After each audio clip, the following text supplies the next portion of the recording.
Mayong adlaw sa tanan. So, ako ni share sa inyo ha.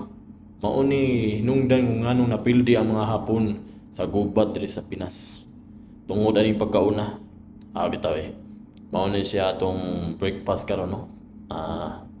Pamahaw, kalo-kalo. Bahaw niya butangan tog itlog. Fried rice ba kung sa English nga termino niya. Naatay sabaw diri sa kalbasa.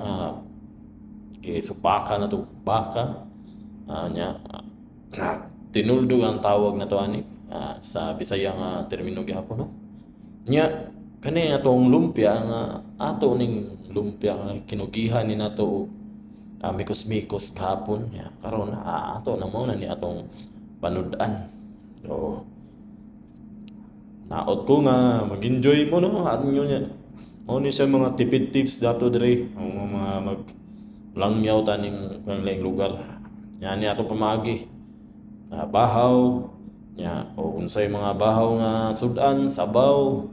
Nya lumpia ta aron makatipid ta. Aron basin day makatigom-tigom ta sa atong panglangyaw. So bless this food. Ako pod. Thank you Lord.